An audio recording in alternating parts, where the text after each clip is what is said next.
So dear participants, good afternoon and welcome you all on the third session for this course. For this session, we have specifically requested Professor Sanjeev Kumarji, who is the Senior Professor and Dean Academic of Punjab Engineering College, Chandigarh. Sir has a wide experience in the optimization and he is the authority specifically in the use of Taguchi-based optimization for different manufacturing processes. This particular talk will be focused on the process parameters and their selection in the light of additive manufacturing. I will request Professor Sanjeev Kumarji to please start his proceedings. Thank you very much, Rupinder sir. And I also thank the organizers along with Professor Rupinder ji for giving me this opportunity to interact with all of you. So a very good afternoon. Let me first share my screen and see everything is all right.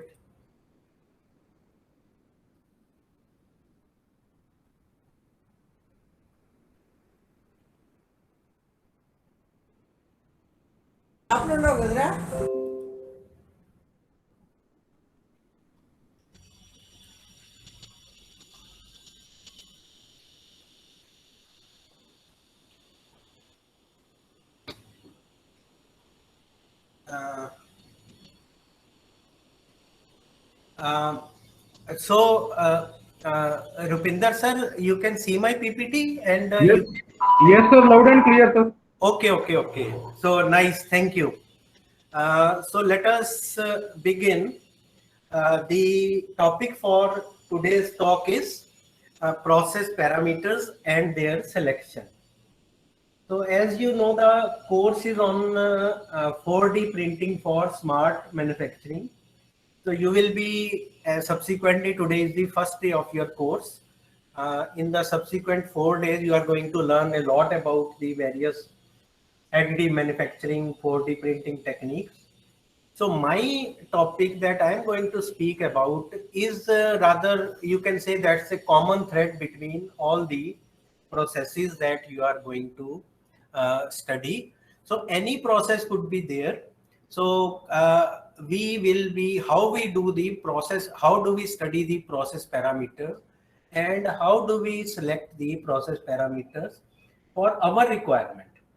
See, the requirement of, obviously you appreciate that the requirement of each person would be different. Like he could be a researcher, he could be doing the experimentation to improve certain output. It could be an industrialist, a person working on the shop floor, trying to minimize the defects or trying to improve the surface finish of his products. So the applications of this particular talk are very, very wide. Okay, so you can apply anywhere. I have taken an example, but it could be anything. It could be any process. You know that any process is there. There would be some different parameters. Let us start with a very, very simple example, which I normally give. And I give it because all of you, maybe you may not be from the mechanical engineering background, but if you have done engineering, you have worked on a lathe, so everybody is familiar with the lathe machine. Everybody has gone to the workshop and he has done turning on it. So that is a very, very simple process. Or for that example, for that matter, even if we take, say, another process, say welding, which is very common, isn't it? We uh, we see this process every day. People, many of us have actually done welding with their own hands. Again, that welding could be like gas welding. The welding could be an electrical arc welding. So I'll give you 2-3 very simple examples to build the background of this talk. So let us first start with the lathe machine. Say we are doing a turning operation. So obviously the various parameters are, for example, cutting speed, feed rate, the depth of cut. You're all familiar with this, isn't it? So these are known as the input process parameters. So these parameters are there and the machine, whatever machine you will work on, say any lathe machine you have, it will allow you to set different ranges of these parameters, isn't it? Like some feed rate is there, say it could be say 0.1 mm, 0.2 mm, 0.3 mm, something, whatever is there. Okay. So you will have to make that choice. Once you want to carry out that turning operation, you will have to make that choice, isn't it? And there are 2-3 parameters.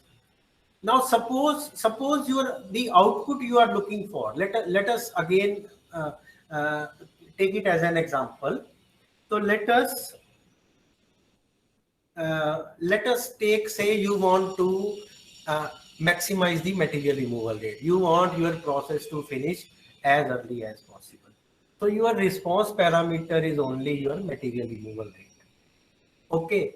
And we know, you will say that what is the relevance of your talk? I will put my feed rate to the maximum value that my machines allow me, and I will be able to achieve the highest material removal rate. Very correct.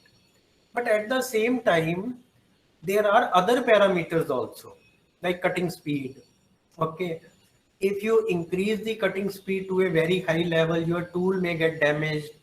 Your tool wear will take place, that will adversely affect the surface finish of your part. And all these parameters, whatever the various input process parameters, they interact with each other. So combine them all together. In any given process, say there would be 4 to 5 or even more than that parameters, which you would need to make a selection. Okay, so likewise, suppose I am going in for electrical arc welding, another very common technique. So you can set the machine allows you to set a certain value of voltage, say 40 volt, 60 volt, 80 volt, something like that. The machine allows you to set in some value of the current. Okay, then you have different types of electrodes. So see, so many different parameters are there which are going to affect your welding process. Okay, and the output you want, obviously you want a very strong defect-free weld joint, isn't it? So that is a very like obvious and simple output, that once you are carrying out the welding process, you want a very strong joint. It is defect-free, isn't it? Very simple requirement. So again, you have so many different parameters. You have like different types of electrodes. You have different types of coatings on the, then you have the current value, you have the voltage value. Okay, the gap between the electrode and the workpiece. So there could be so many different parameters. And some of these parameters may be important from the point of view of the output that you desire, and there may be parameters which obviously are less important or they are insignificant. So you are, in fact, even in the beginning itself, like suppose you want to do welding. Now, do I go in for simple electric arc welding? Do I go in for tungsten inert gas welding? Do I go in for, or maybe you have a choice between TIG and MIG. So which process you select? So we at any given time, we have so many different choices to make. So this talk will be, to an extent, will be guiding you on how to proceed with that. Okay. So if we simply define, say, process optimization, or we take, or even more simpler than that, suppose we take the model of a process. So here I have given a general model of a process or system. So in this process, suppose this is the central, this is a rectangle, this defines a process. It could be any process. There would be some inputs. Okay. Inputs like I have just mentioned, cutting speed, feed rate in the case of a turning operation, or in the case of welding, the current, the voltage, things like that. So these are the various. These are my controllable factors. Okay, input is my work material. Input is my work material which undergoes a certain process, and I want some output. Say like welding is my process. I want a good welded joint. Input is my 2 sheets which I have to weld. Then I have the controllable factors which are like current and voltage. At the same time, there would be some uncontrollable factors also. Uncontrollable factors which are going to affect my process. Okay, so I need to optimize it. I should be able to. So there are see, my input is by and large given to me. Okay, my output is what is desired out of it. So these are probably not under control. They are not under control. So I have certain controllable factors which are under my control. Like I told you, we can set the value of current, we can set the value of the voltage. These are my controllable factors. Okay, what about my uncontrollable factors? What are my uncontrollable factors? Let me give you one example of that also. What are the uncontrollable factors? The uncontrollable factors are, suppose I again take that example of a lathe machine. What is the uncontrollable factor? Let me give you 2 examples to make things clear. When I start the turning operation, the workpiece as well as the tool are at the room temperature, isn't it? I have started my cutting operation. As I move along that and I am continuing my turning operation, the temperature of the workpiece and the temperature of the tool, more particularly at the interface, is going to increase substantially.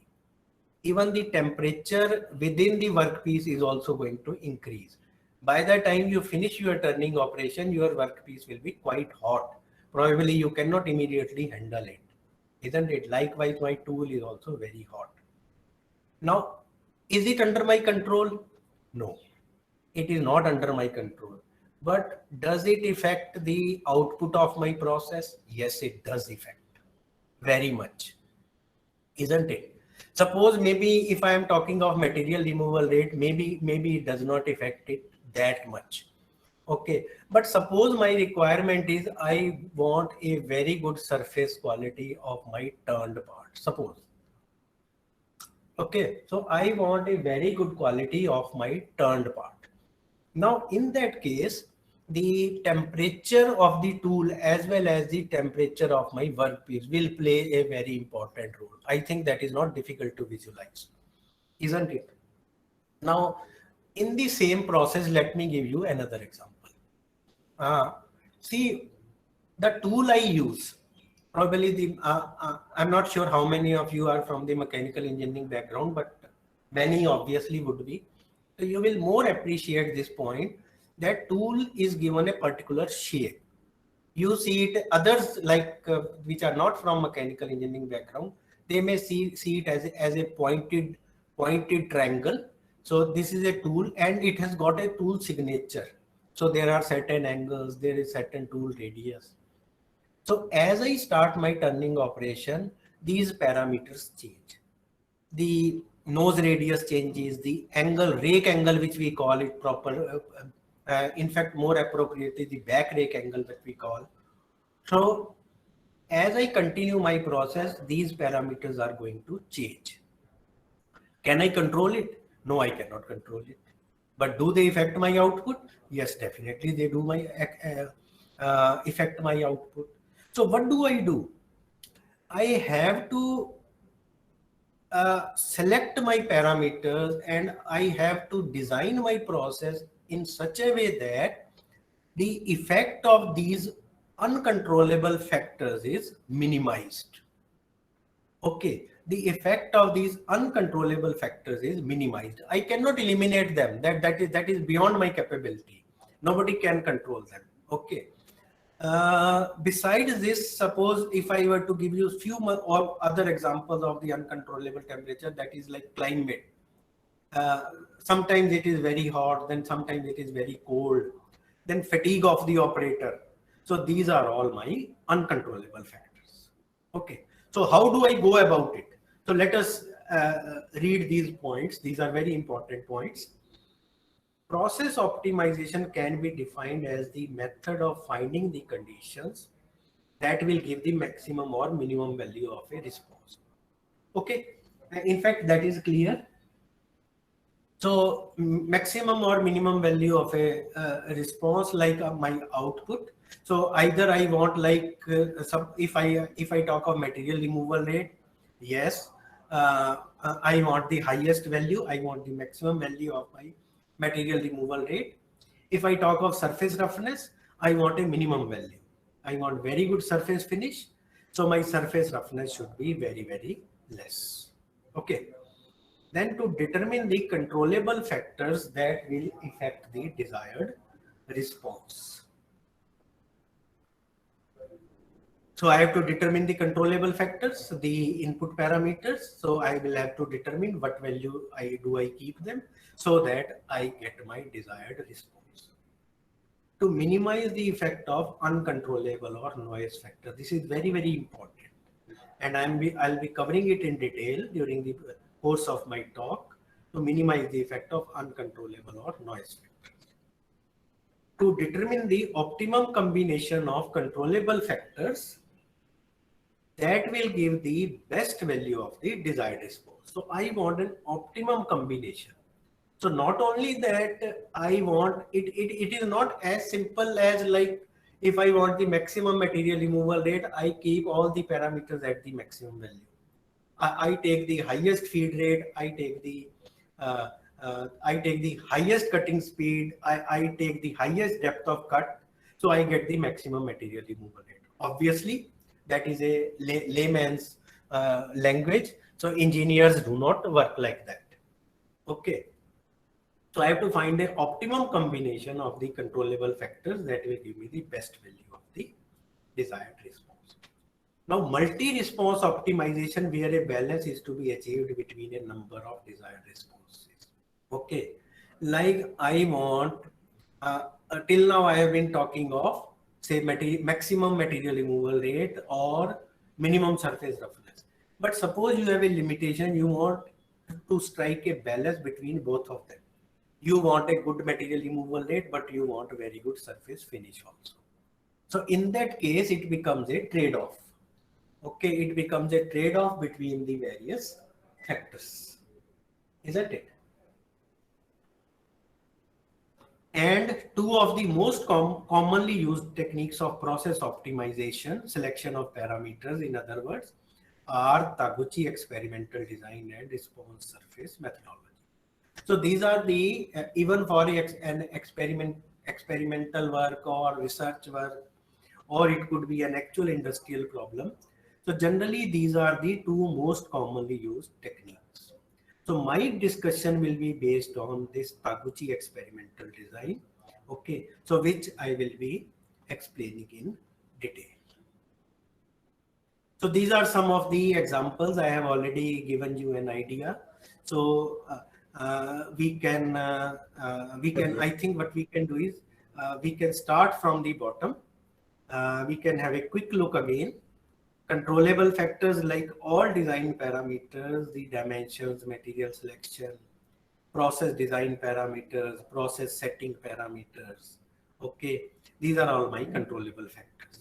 Now, my uncontrollable factors are so large that I have divided them into three categories. Okay, between product noise, inner noise, and outer noise.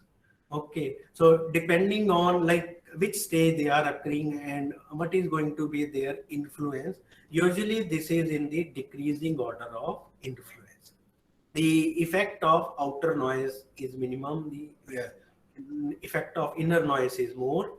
Again, to give you some examples, like, and this is maximum between product noise as its maximum effect, like process to process variation. Okay, where they are supposed to be same, variation in feed rate. So that is process to process variation. So that means when you have prepared one sample, there, though you have taken the same process parameters, but the conditions are different, then you take another sample, the conditions change, like variation in feed rate. So these are the immediate noise. Then the inner noise, in which we have this machinery aging, tool wear I mentioned to you, deterioration. These are the various things. And then the outer noise, like I talked about the ambient temperature, batch to batch variation, incoming material variation. So these are all the outer noise factors. So our purpose is to minimize, we cannot eliminate them, but our purpose is to minimize the effect of these parameters. Okay, now how do we go about it? What is the strategy of experimentation? There are basically three types of strategies.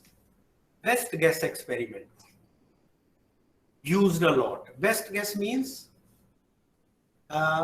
you have some intuition, you have an idea, plus you are an experienced person.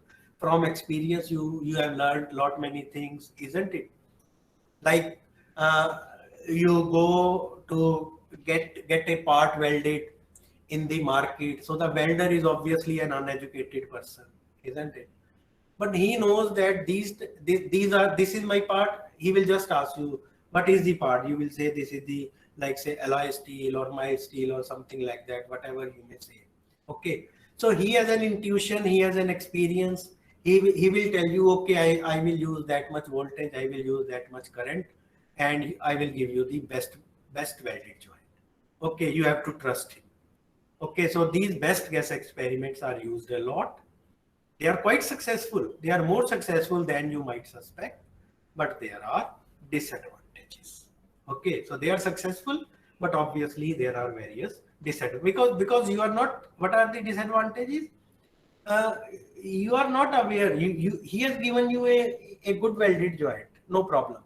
But suppose with slightly better selection of parameters, if you get a much stronger joint, okay, and suppose there are some voids or some blowholes have come in your welded joint.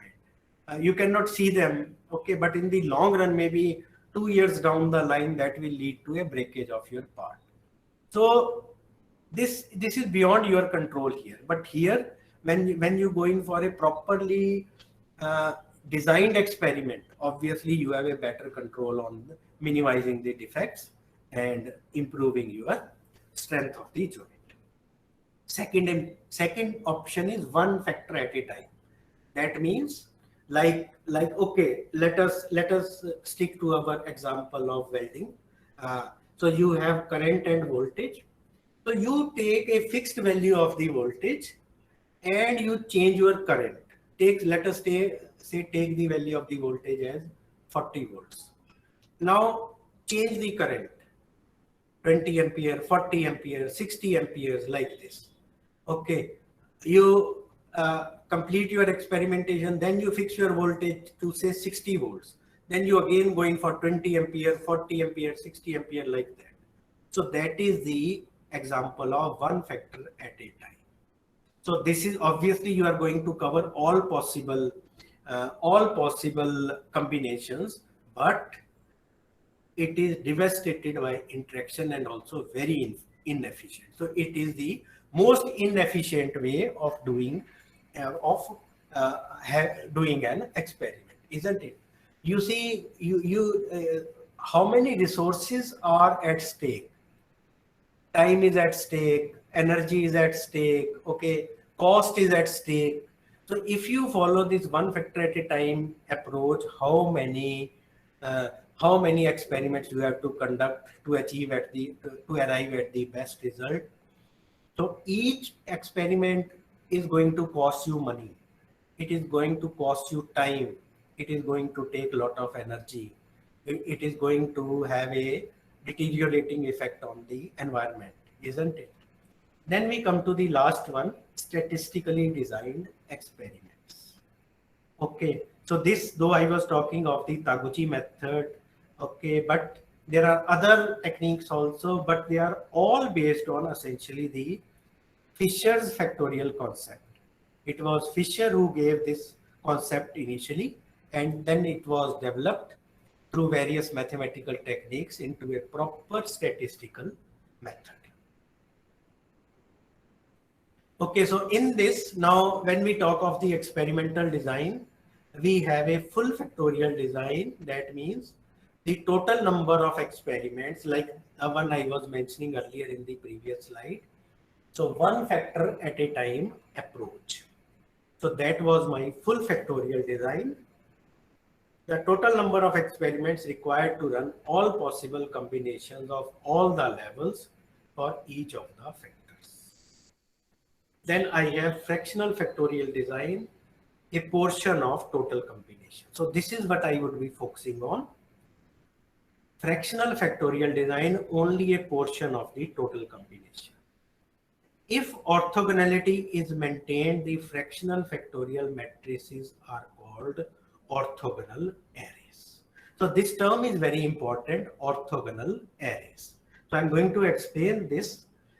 Secondly, you can stop me wherever you like, because basically my talk is leading you from one concept to the other. So unless you have understood the previous concept, you will not be able to grasp the next concept. So my suggestion is that you can stop me whenever you want. You have any doubt, please ask it. I will try to clarify it. Okay.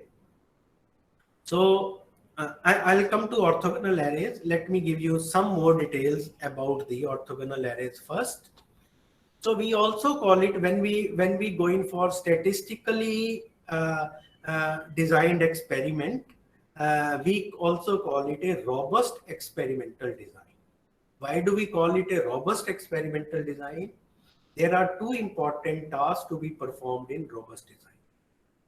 First is establish a leading indicator of quality, which will evaluate the effect of changing a particular process parameter on the performance of the product.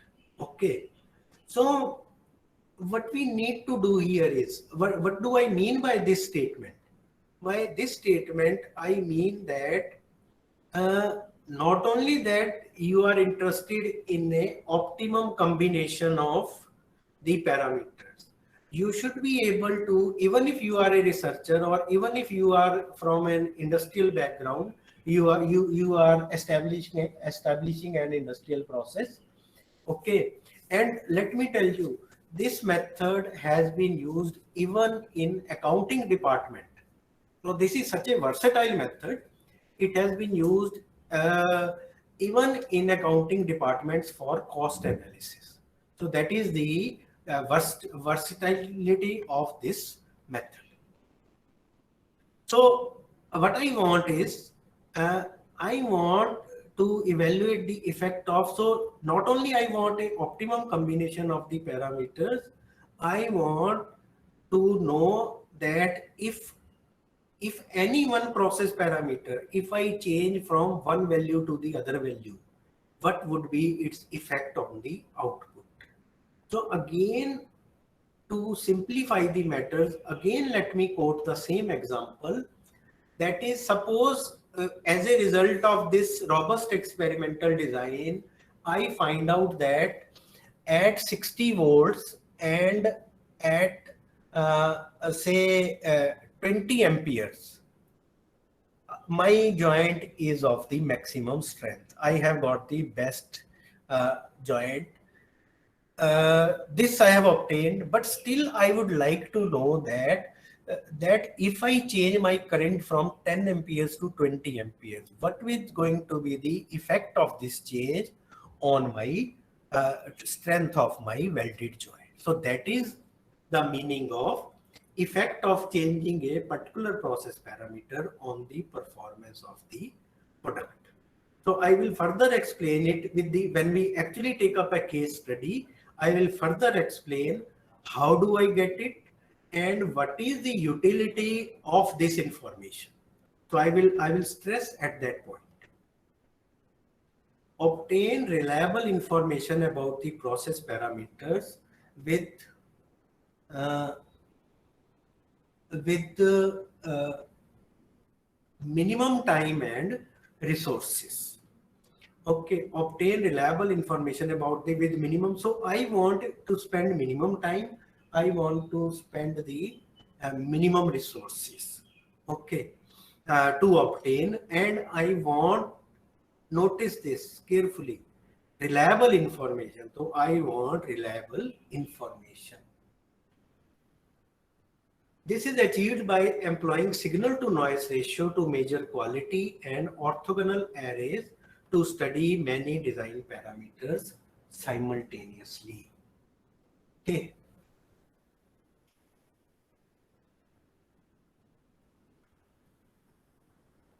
So signal to noise ratios, what is this? What is signal to noise ratio? You remember I talked of controllable and uncontrollable factors. So basically the controllable factors, I will designate them as signal, and the uncontrollable factors, I will designate them as noise. So what I want signal to noise ratio to be maximum. Okay, signal is in the numerator and noise is in the denominator. So if noise is minimum, the value of my SN ratio will be maximum. So this is one way of achieving at the robust experimental design. Maximize, define a signal to noise ratio, and then maximize the signal to noise ratio so that the value of noise is minimized. And orthogonal arrays are used to study many design parameters simultaneously. Okay. The applications of robust design are not limited to the engineering field. The technique has been successfully employed for profit planning in business and cash flow optimization. So that is the diversity of applications that this method is offering. Robust design methodology offers simultaneous improvement of product quality, performance, cost, and engineering productivity. So let us now come to now this is an example of a orthogonal array. I am assuming that many of you are not aware of what is an orthogonal array. So I will explain it in detail. So you see, this is simply a table consisting of a number of rows and a number of columns, as you can see here, isn't it? So there are like 18 rows and there are 8 columns. Okay, besides this, say there are 8 columns. So this is known as a control log of L18 orthogonal array. So this is a specific orthogonal array, and generally these orthogonal arrays are defined by the number of rows. So this is L18 orthogonal array. Now these rows are this is basically nothing but number of experiments that you have to carry out. Number of experiments like 1, 2, so total 18 experiments you have to carry out. These columns, each column represents one process parameter or one controllable factor.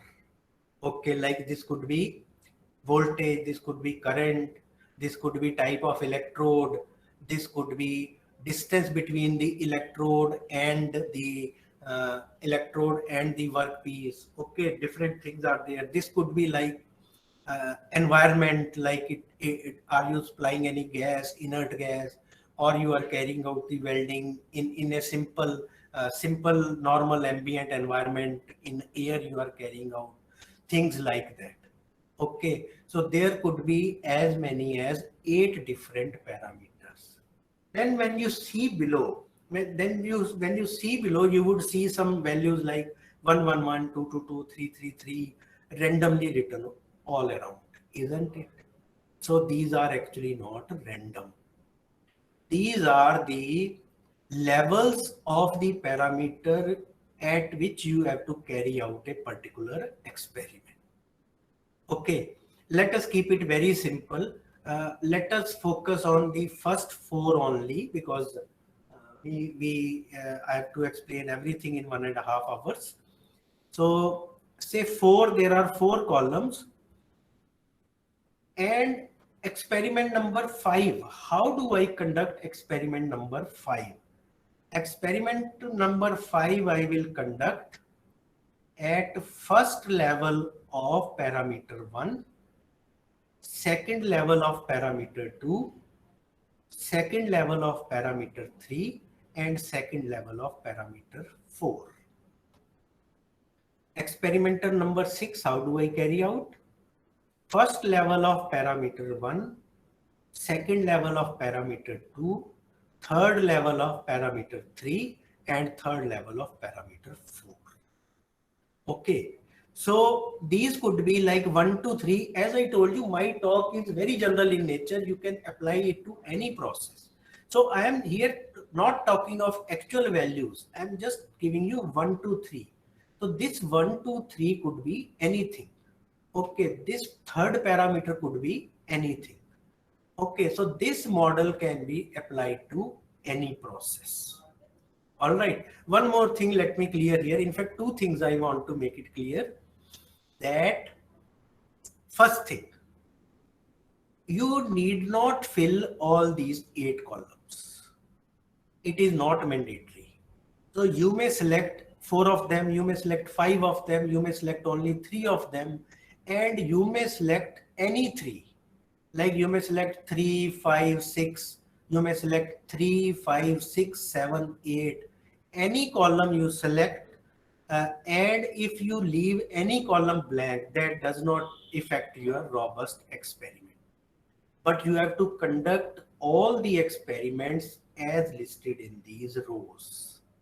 So that is my first point. I hope that is clear.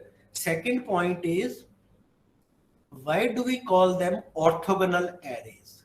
See, the word orthogonal has different meanings in different contexts, isn't it? Like mechanical engineering, people in the audience who have done mechanical engineering, they would connect it with engineering drawing. Orthogonal means at 90 degrees. Okay, so we are talking of orthogonal views in engineering drawing. Okay, front view, top view, side view, with each one is at 90 degree to each other. So those are my orthogonal views. Here the meaning is different. Here the meaning of orthogonal array is like you take any 2 pairs of columns, any 2 at random you take pairs of column, you will see that all combinations occur equally and they occur equal number of times. For example, let us say columns 3 and 4. 3 and 4. So you see 1, 1, 2, 2, 3, 3. Okay. Then again 1, 1, 2, 2, 3, 3. So each of these combinations has occurred twice, isn't it? 1, 1 has occurred twice. Now if I move to the next row, it is 1, 2. Now 1, 2 also must occur 2 times. So let me go through it. You see at experiment number 13, 1, 2 is again occurring. Okay, like 3, 1. 3, 1 is a combination. 3, 1 is a combination. 3, 1 has to occur twice. So 3, 1 is occurring at experiment number 15. Okay, so this way all combinations are existing and they are existing twice. Okay, now if you take 5 and 8, you will again notice that, just I will not go into, I think I have explained my point. So just at random, say 5th and 8th, sorry, 1, 1. 1, 1 is at experiment number 1. Then 5th and 8th, if you go down, you will see then experiment number 18, 1, 1 again. So 1, 1 combination has occurred twice. So as I told you, these are not random numbers. These are statistically designed orthogonal arrays. Okay. So the concept of orthogonal array is clear. Let us move on. So these are advantages of robust design over statistical experimental design. I'll just read it because these three factors are quite important. In statistical experimental design, noise factors are either kept at constant values, or various techniques such as blocking and randomizations are employed to minimize the effect of noise factors on the estimate of model parameters. On the other hand, the fundamental idea of robust design is to find levels of control factor that minimize sensitivity of the product function to the noise factor. So we are actually focusing on the sensitivity in robust design. The statistical experimental design is more useful for continuous factors, whereas orthogonal arrays can be used for continuous as well as discrete factors. So this is another advantage of robust design. Now I give you the most important positive point of the robust design. In statistical experimental design, presence of interaction among the model factors are not viewed as highly undesirable, and information gained from even anti-synergistic interactions is utilized in finding factor levels that predict the best average response. In robust design, interactions among control factors, especially the anti-synergistic interactions, are considered highly undesirable. So what we do use techniques like linear graph and interaction tables to help in assigning the factors to various columns in such a way that effect of the interactions is minimized. You see, from the first slide itself, I have been talking of interaction between the various parameters, various input process parameters. So robust design provides me a technique by which I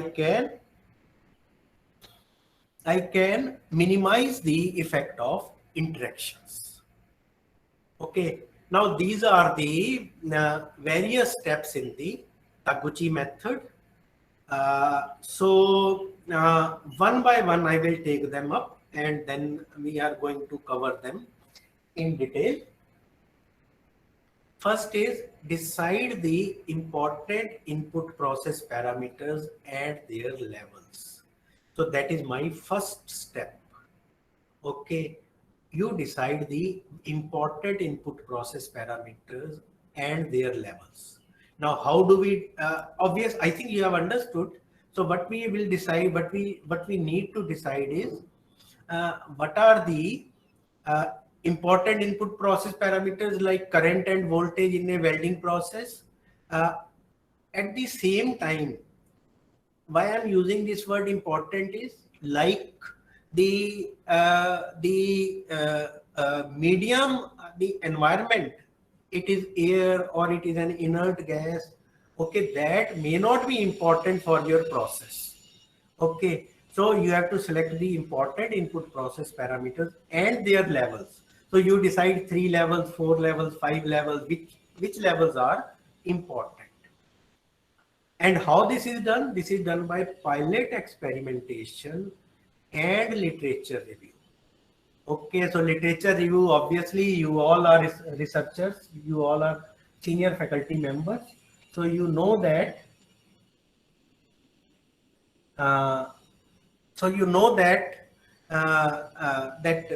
we can carry out literature survey from the various published papers. We can find out which factors are important in a process and which levels are more important, or we can carry out some pilot experimentation for this. Now, when I talk of this, obviously the question that is going to come into your mind is, suppose I am new to a process. How do I find out the importance of the factors? Very correct. So you may find out, you may be able to find out the importance, but at the same time, you may not be able to find out the importance also. So no problem, don't worry. Even if you are unable to decide whether a factor is important or not, what I suggest is you include it in your study. You include it in your study. If it is not important, the analysis at the end is going to tell me whether it was important or whether it was important or it was not important. So see the reach of this method. Okay, so even if you have selected a parameter which is unimportant, it is going to tell you. As far as the levels are concerned, obviously, the more number of levels you select, more number of experiments you will need to perform. So you will have to see which levels are more important to me. Okay. Then a response parameter. What is my response parameter? Whether it is material removal rate or it is surface finish, what is the response parameter? And its characteristic. What do you mean by characteristic? Characteristic means, are we seeking the maximum value of the response parameter, or we are seeking the minimum value of the response parameter? So that is basically the characteristic. Okay. Having done that, then select the appropriate orthogonal array and assign the parameters to its various columns. Okay.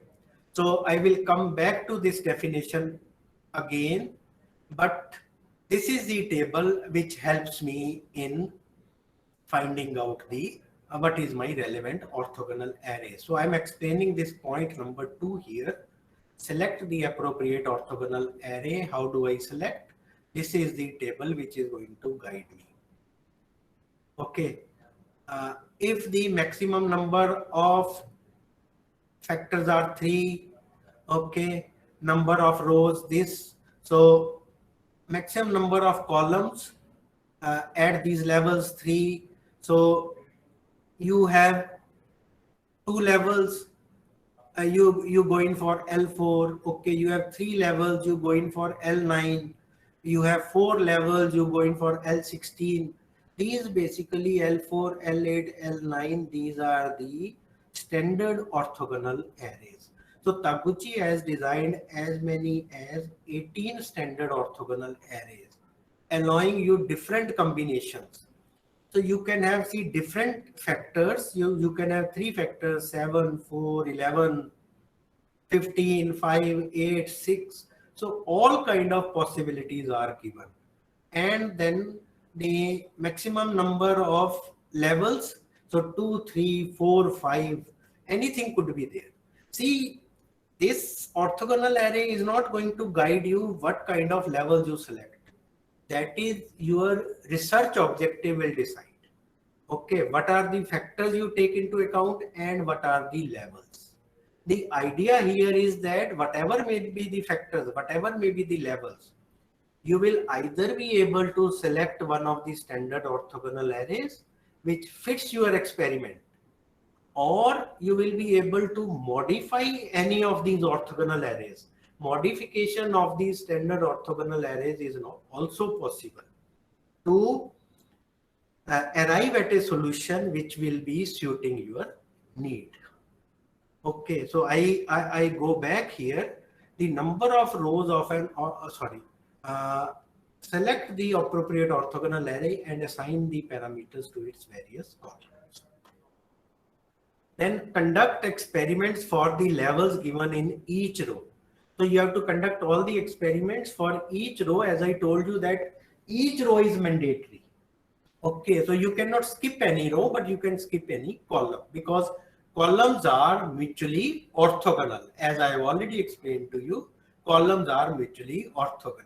So even if you eliminate one or more columns, maybe 3 columns, 4 columns, that are not going to affect your experiment.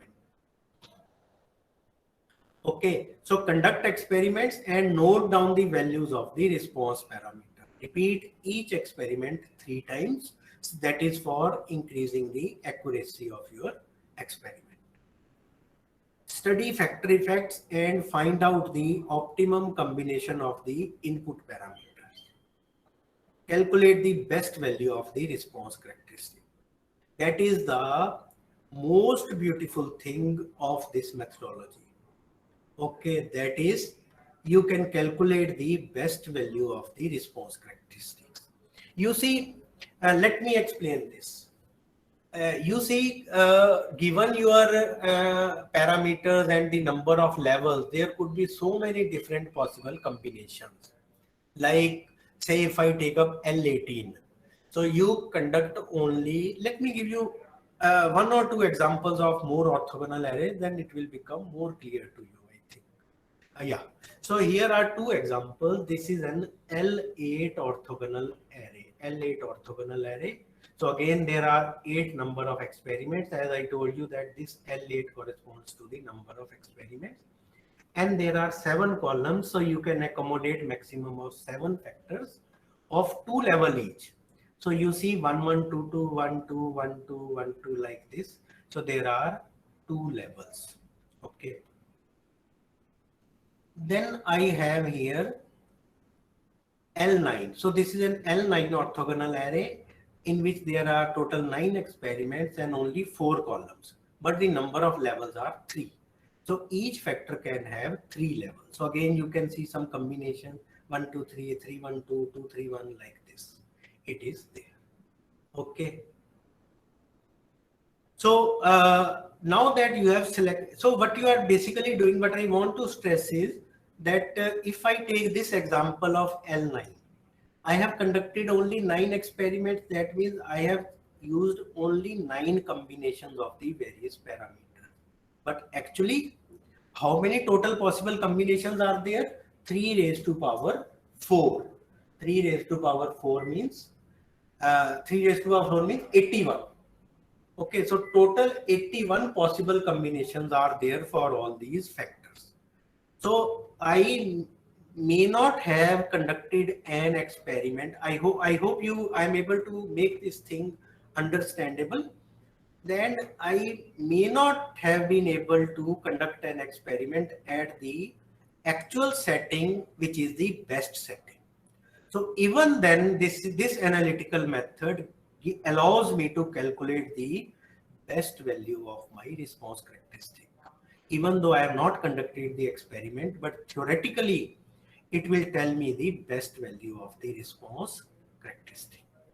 Further, calculate the range within which the experimental value should lie and conduct confirmation experiment if required to verify the same.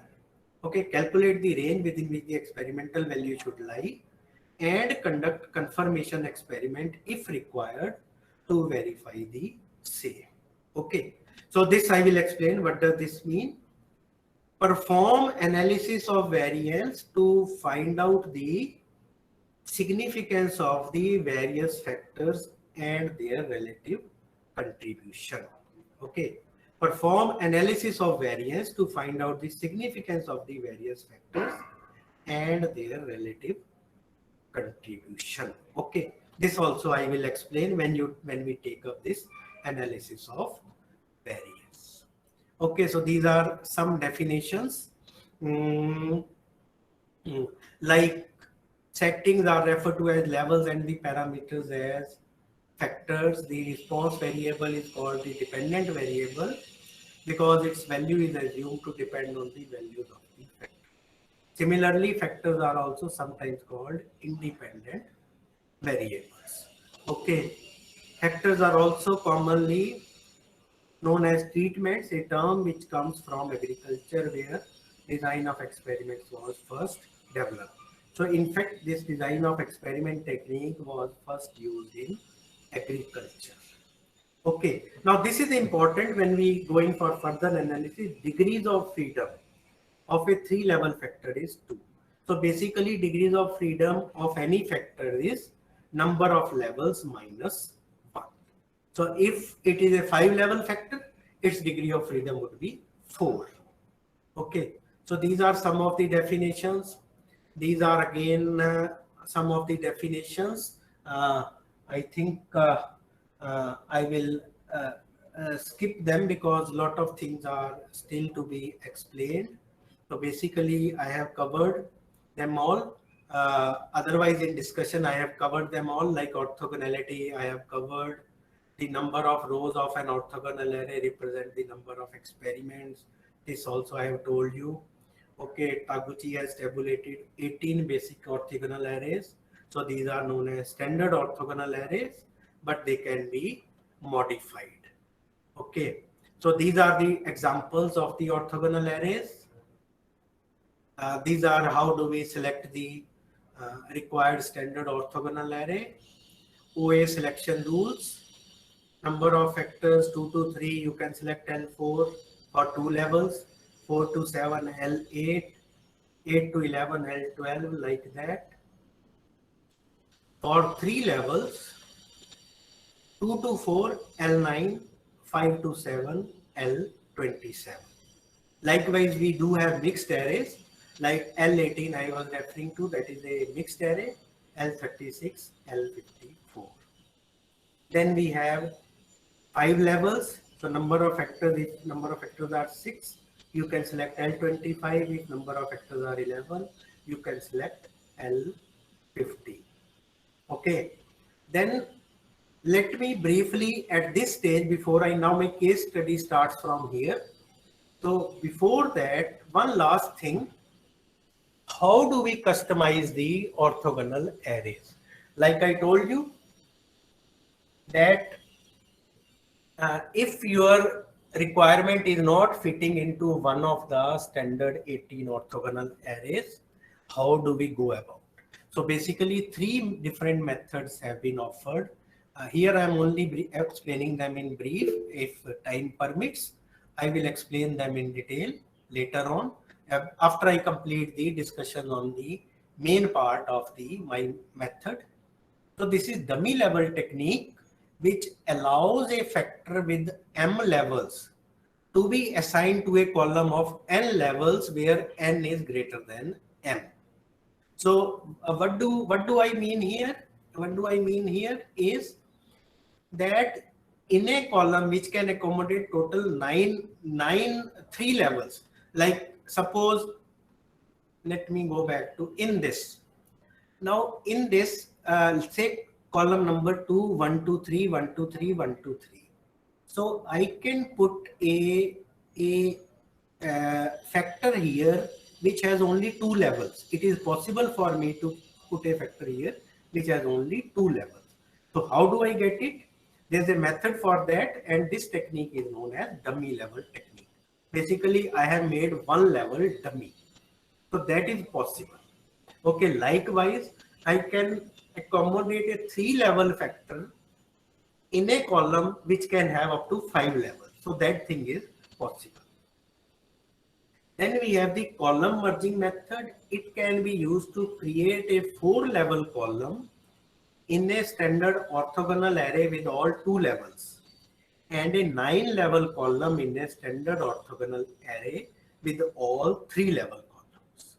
So I think it is self-explanatory. So you can do column merging. So an orthogonal array which has only 2 levels columns, we can merge 2 columns and get a 4 level column.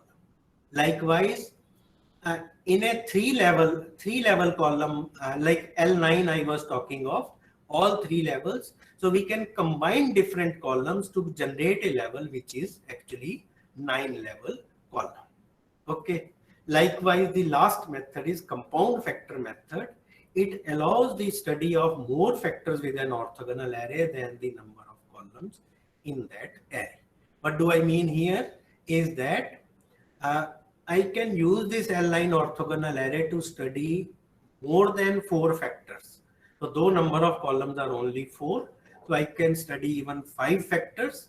There is a method for this, but I suggest that you don't go in for this option because this sacrifices the accuracy of your experiment.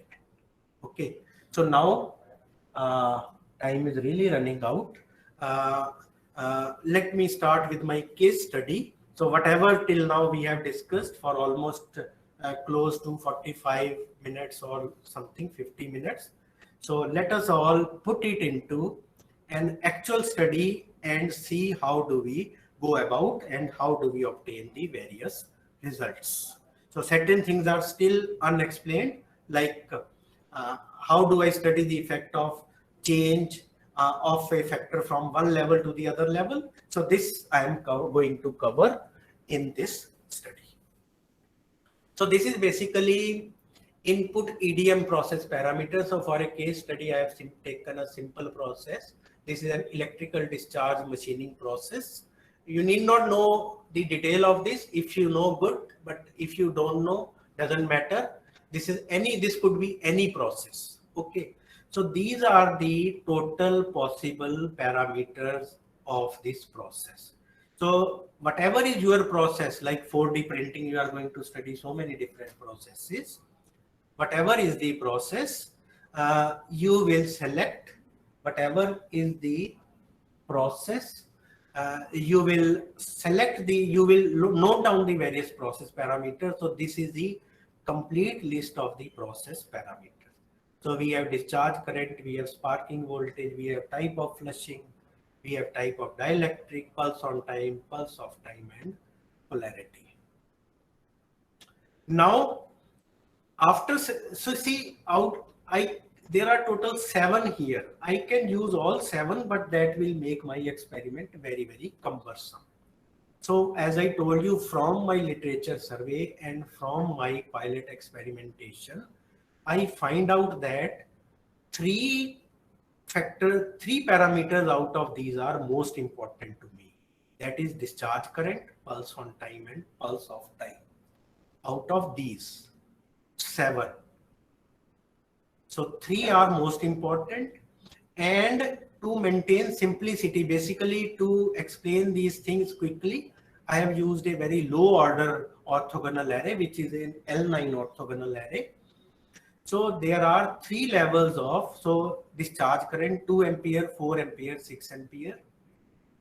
3 levels of pulse on time, 5 microsecond, 10 microsecond, and 20 microsecond.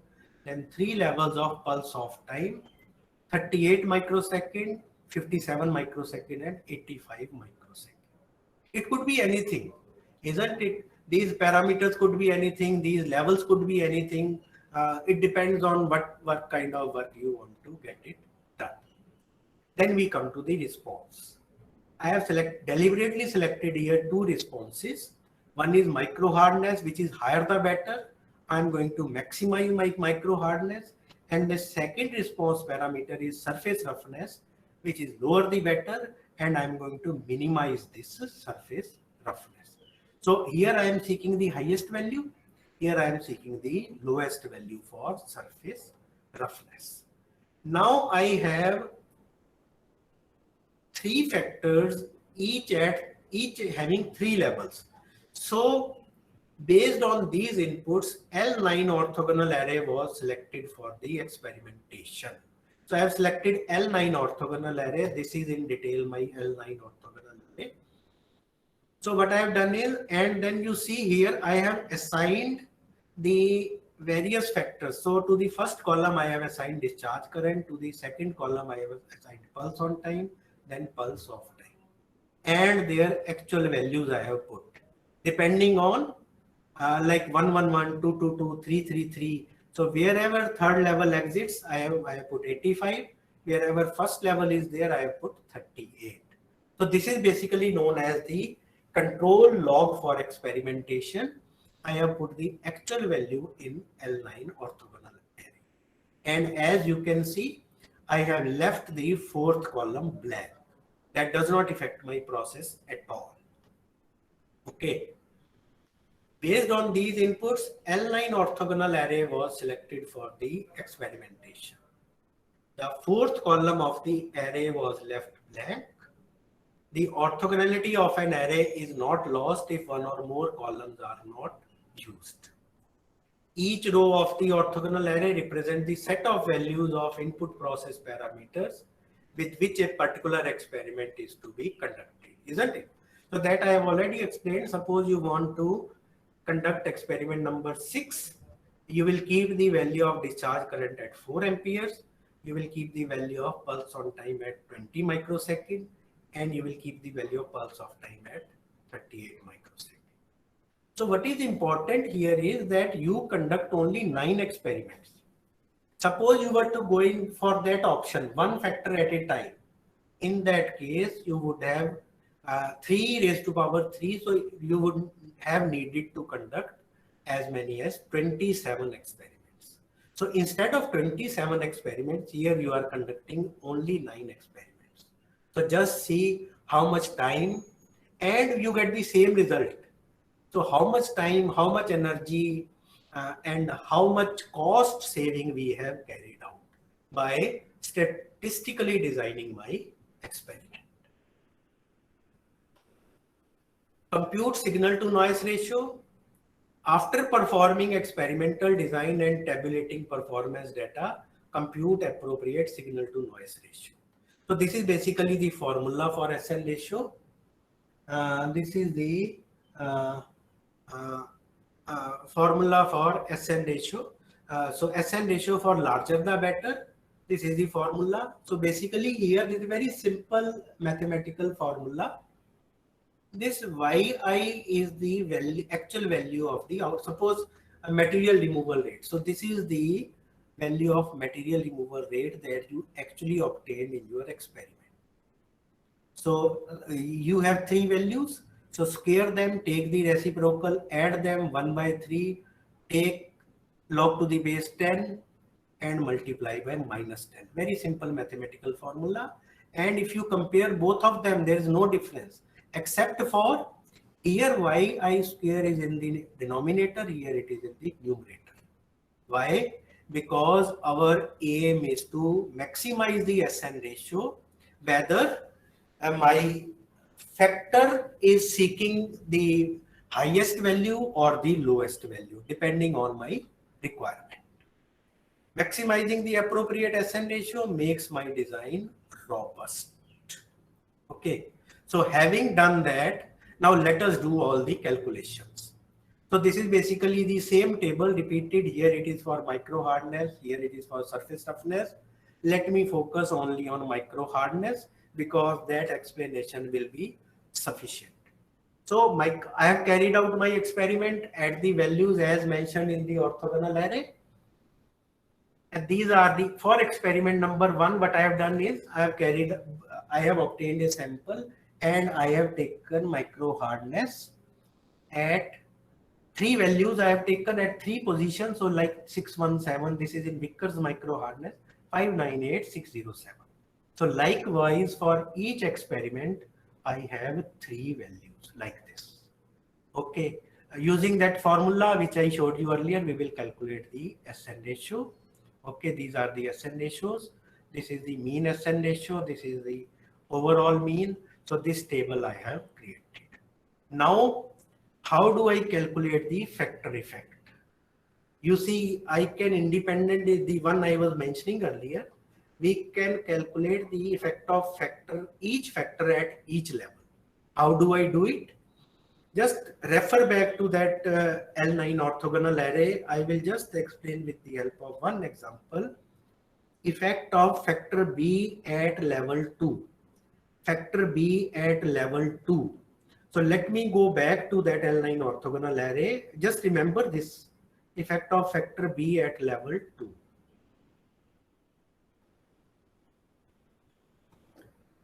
Factor B at level 2. So which are my rows of factor 2 at level 2, 2nd, 5th and 8th. So you simply take the average of these 3 SN ratios, 2nd, 5th and 8th. Likewise, suppose you want to see the factor effect of factor 3 at level 3. So you will take the average of 3rd row, 5th row and 7th row. So it is as simple as that. You can simply design an Excel sheet and obtain all these results. It is very, very simple. Okay. So this is the average I have taken. So I plot this. So peak current L1, this value has come, L2 this, L3. So this is for raw data. This is for SN data. Now I plot them. So here I have plotted them. Now, you remember I was mentioning one thing, that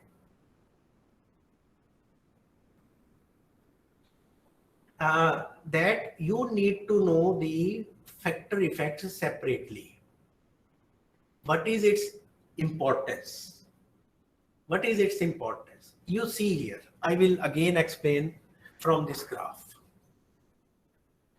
You see here, when I take the peak current from 2 to 4, my micro hardness increases. Like you can see here, from here substantially it increases.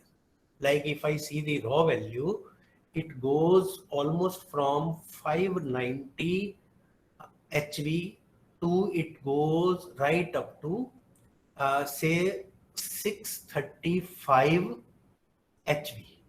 But when I go from 4 to 6, it simply goes from 635 to 640. That's all. That means changing the level from 4 to 6 is not going to affect my process significantly. So I can avoid this change. I can avoid this 6 ampere value, and it is good enough for me to conduct my experiment at 4 amperes. Is it clear to you? So I cannot conduct at 2 amperes because that will lead to a significant loss in micro hardness.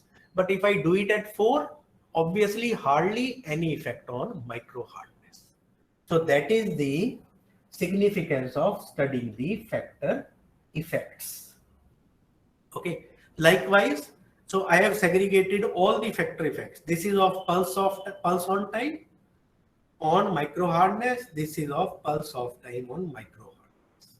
Likewise, we can draw the graphs for surface roughness also. So you can see here, so all these details you obtain here. Okay. Now calculate the value of the optimum SN ratio. Now first I need to calculate like from here. Okay, first go theoretically. This explanation I was giving you was from a researcher point of view, but theoretically my best micro hardness has come at A3, third level of peak current. B1 at first level of pulse on time, and C3, third level of pulse of time. So my optimum combination is A3, B1, C3. So my optimum combination is, for the optimum condition for 3 input process parameters for best value of micro hardness is A3, B1, C3. And how do I calculate the optimum value? This is mean value of SN ratio. SN ratio at level A3 minus M. SN ratio at level B1, MB1 and MC3. And then once this optimum value of SN ratio is obtained, you can just reverse the previous formula. You see, this is just the reverse of the formula to calculate the SN ratio which I had given you earlier. So here, this optimum value by 10, it goes in exponential, 10 raised to power this 1 upon, and I get the optimum value of my response characteristics. So actually this, my experiment may not have been conducted at 313, but theoretically I have obtained that my best value of micro hardness that I can obtain by these 3 factors and these 3 levels is 682 Vickers hardness. Similarly, the best value of surface roughness has also been obtained. So this is how we calculate the best value of response characteristics. Now the confirmation experiment. See, this is also very, very important. This is when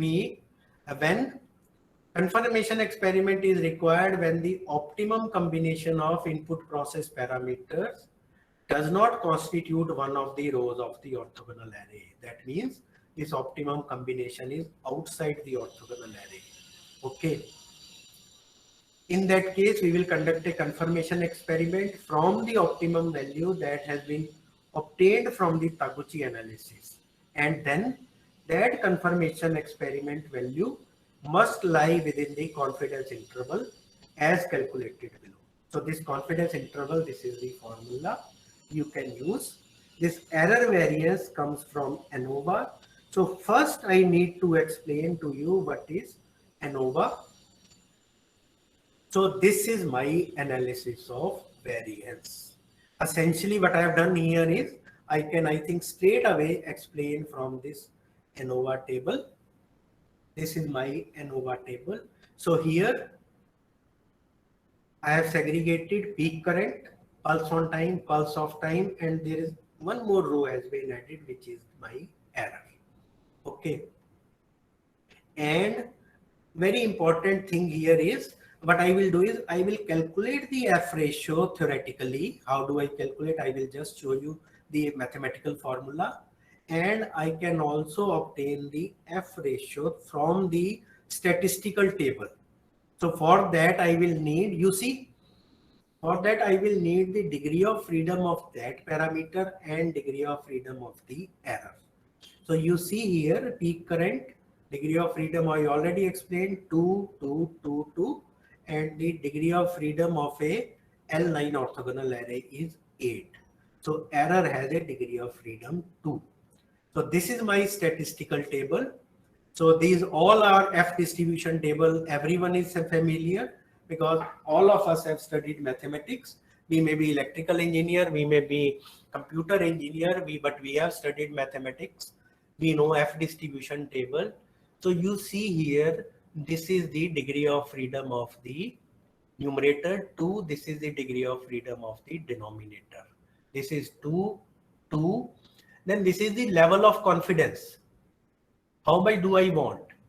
10% confidence level, 5%, rather 90% confidence level, 95% confidence level, and so on.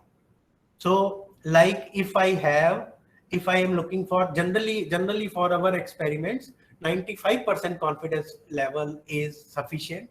So if I go in for 0.05, so my tabulated value of F ratio comes out to be 19.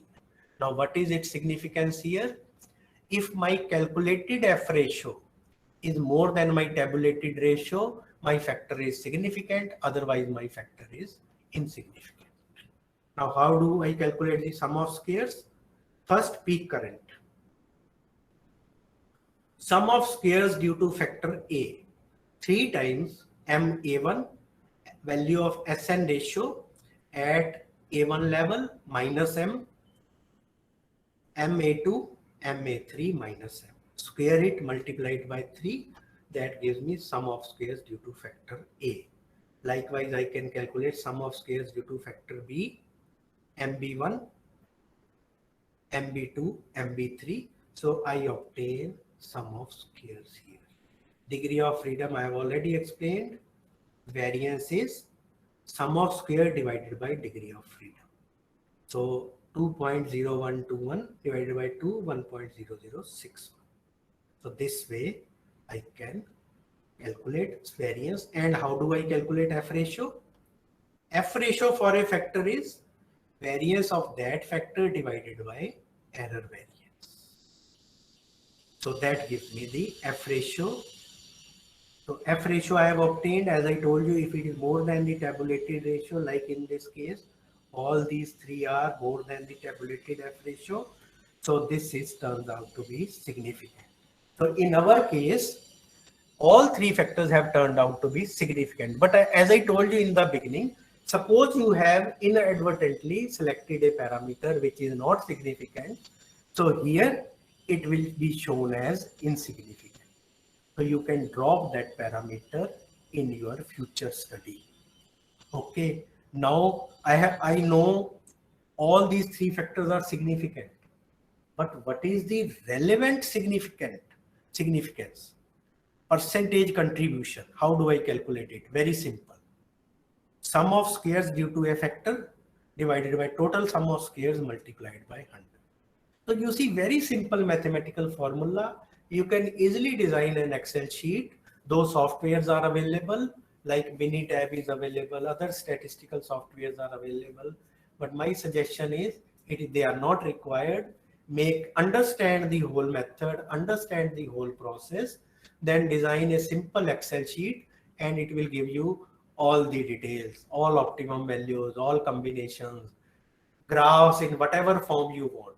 Because if you use a software, you will get your output only as per the certain provisions given in the software. Now here you have the raw data.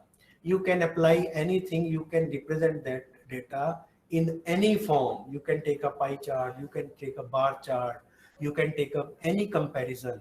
So that becomes very, very easy. Okay. So you see here, so peak current is 70% contribution, pulse on time is 22% contribution, pulse off time is 8%, and you have also obtained the percentage contribution of your error here. Percentage contribution of your error. See, one thing let me make here clear. If you have in the statistical table, you have used 95% confidence level, then your error percentage should not be more than 5%. If you have used 90% confidence level, your error percentage should not be more than 10%.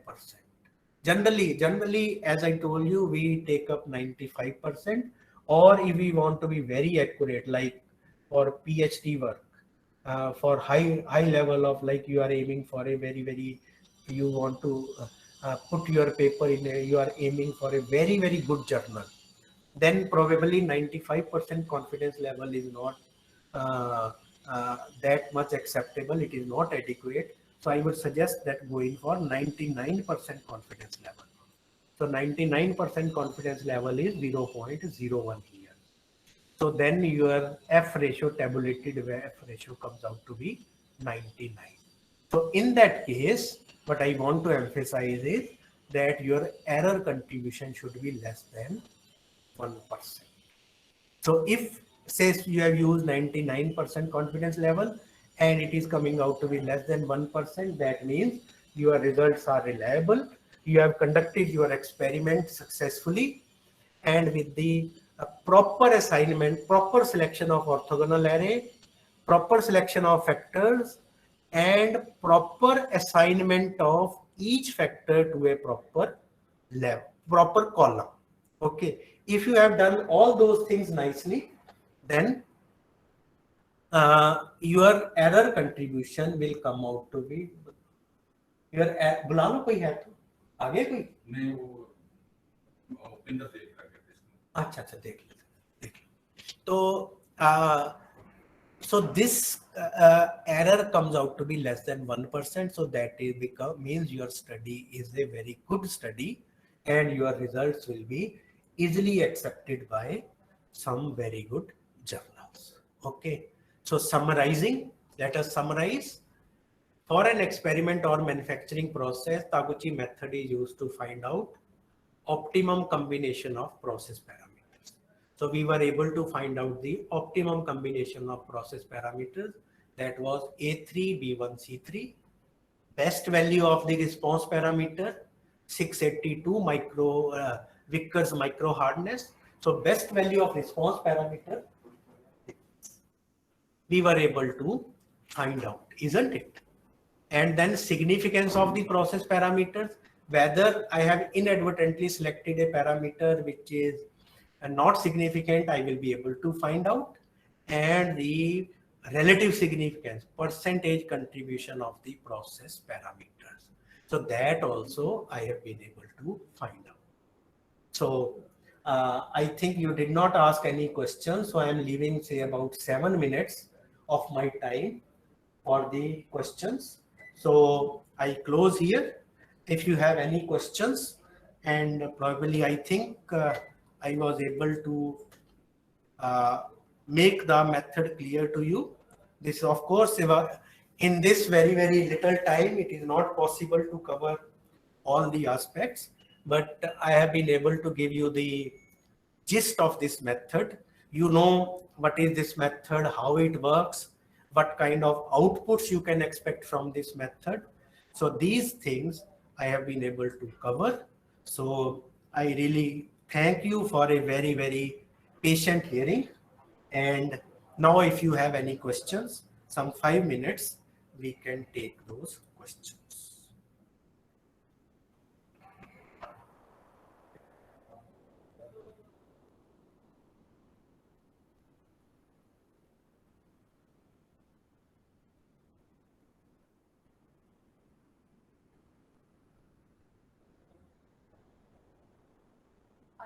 Thank So you so good much, number sir. of participants. As I can see here, we have as many as 80 79. participants. Sir. So if anyone has, I hope some of you should have some questions. So that is a natural outcome of a good lecture. So any questions?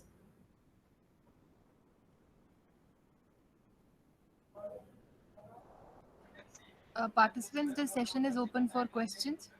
Kindly write your questions in the chat box, or you can just unmute yourself and directly ask your question.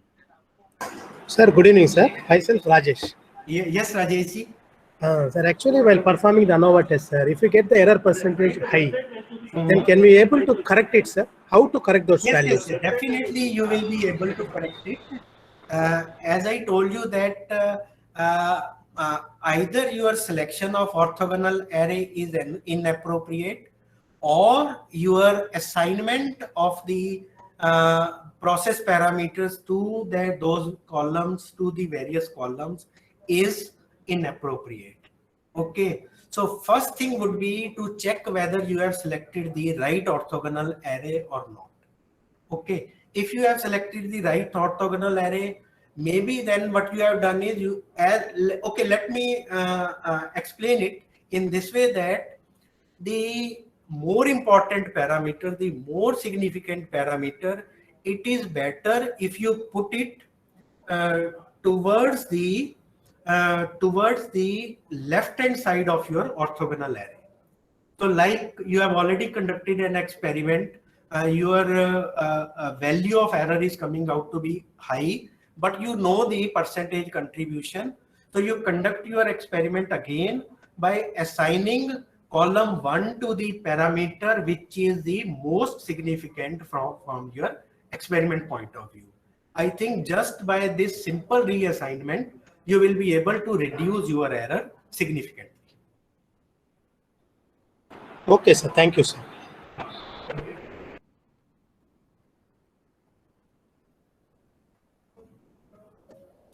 We have a question in the chat box that whether Taguchi method is used to improve the quality.